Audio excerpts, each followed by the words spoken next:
ଆଜି ସୋମବାର ଜାନୁଆରୀ 5 ତାରିଖ 2026 ମସିହାର ରାଶିଫଳ ଆସନ୍ତୁ ଜାଣିବା। ତା ପୂର୍ବରୁ ଆଜିର ଶୁଭବେଳା ବା ଅମୃତ ବେଳା ବିଷୟରେ ଜାଣିବା। ସକାଳ 6:35ରୁ 8:50 ପର୍ଯ୍ୟନ୍ତ ଶୁଭବେଳା ଅଛି। ନୂତନ କାର୍ଯ୍ୟ ଆରମ୍ଭ କରିବାକୁ ଚାହିଁଲେ ଆପଣ ଆରମ୍ଭ କରିପାରିବେ। ମାହେନ୍ଦ୍ର ବେଳା ହେଉଛି ଦ୍ୱିପହର 12:15ରୁ 1:40 ପର୍ଯ୍ୟନ୍ତ। ରାହୁ କାଳ ସକାଳ 7:50ରୁ 9:10 ପର୍ଯ୍ୟନ୍ତ। ଏହି ସମୟରେ ଗୁରୁତ୍ୱପୂର୍ଣ୍ଣ ଆର୍ଥିକ କାରବାର କରନ୍ତୁ ନାହିଁ, କାରଣ କ୍ଷତି ହୋଇପାରେ। ଦିଗଶୂଳ ସୋମବାର ଦିନ ପୂର୍ବ ଦିଗକୁ ଯାତ୍ରା କରିବା ଶୁଭ ନୁହେଁ। ଯଦି ଜରୁରୀ ଯାତ୍ରା ଥାଏ ତେବେ ପାଟିରେ ସାମାନ୍ୟ ପାନମଧୁରୀ ଖାଇ ବାହାରକୁ ବାହାରନ୍ତୁ। ଚାଲନ୍ତୁ ଜାଣିବା ରାଶିଫଳ ବିଷୟରେ। ମେଷ ରାଶି, ଆପଣଙ୍କ ପାଇଁ ଦିନଟି ଉତ୍ସାହଜନକ ରହିବ। କର୍ମକ୍ଷେତ୍ରରେ ନୂତନ ଦାୟିତ୍ୱ ମିଳିପାରେ। ପରିବାର ସହିତ ସମୟ ଅତିବାହିତ କରନ୍ତୁ, କିନ୍ତୁ କ୍ରୋଧ ଉପରେ ନିୟନ୍ତ୍ରଣ ରଖିବା ଜରୁରୀ। ବୃଷ ରାଶି, ଅଟକି ରହିଥିବା କାମ ସମ୍ପୂର୍ଣ୍ଣ ହେବ। ଆର୍ଥିକ ସ୍ଥିତିରେ ସୁଧାର ଆସିବ, ଆଉ ବ୍ୟବସାୟରେ ଲାଭ ମିଳିବାର ସୁଯୋଗ ରହିଛି। ଶରୀରର ଯତ୍ନ ନିଅନ୍ତୁ, ସାମାନ୍ୟ କ୍ଳାନ୍ତି ଅନୁଭବ କରିପାରନ୍ତି।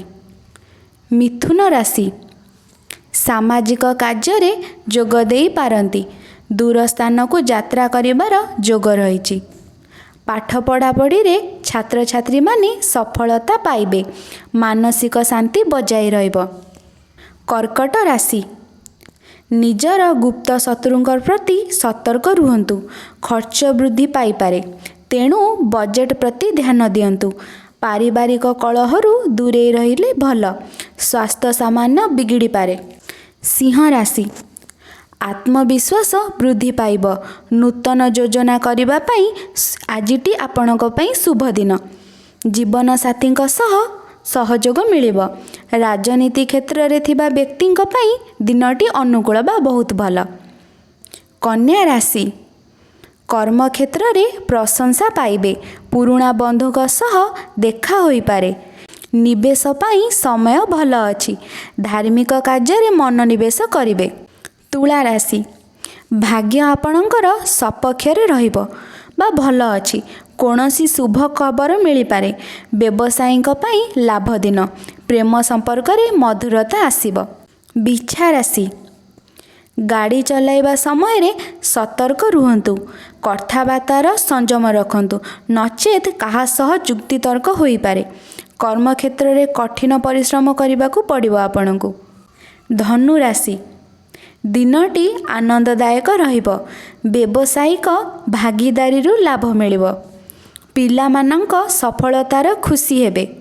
ନୂତନ ବନ୍ଧୁ ସୃଷ୍ଟି ହୋଇପାରନ୍ତି। ମକର ରାଶି, ଶତ୍ରୁମାନେ ପରାଜିତ ହେବେ। କୋର୍ଟ କଚେରୀ ମାମଲାରେ ସଫଳତା ମିଳିବ। ସ୍ୱାସ୍ଥ୍ୟ ଭଲ ରହିବ। ପୁରୁଣା ଋଣ ପ୍ରତିଶୋଧ କରିବା ସମର୍ଥ ହେବେ। କୁମ୍ଭ ରାଶି, ସୃଜନଶୀଳ କାର୍ଯ୍ୟରେ ମନ ଲାଗିବ। ପ୍ରେମ ଜୀବନ ପାଇଁ ଭଲ ସମୟ। ବିଦ୍ୟାର୍ଥୀମାନେ ଭଲ ପ୍ରଦର୍ଶନ କରିବେ। ହଠାତ୍ କୌଣସି ନିଷ୍ପତ୍ତି ନିଅନ୍ତୁ ନାହିଁ। ମୀନ ରାଶି, ମାନସିକ ଚିନ୍ତା ବଢ଼ିପାରେ। ଘରର ବରିଷ୍ଠ ବ୍ୟକ୍ତିଙ୍କୁ ପରାମର୍ଶ ନିଅନ୍ତୁ। କାର୍ଯ୍ୟରେ ସାମାନ୍ୟ ବିଳମ୍ବ ହୋଇପାରେ। ଧୈର୍ଯ୍ୟ ରଖିଲେ ସବୁ ଠିକ୍ ହୋଇଯିବ।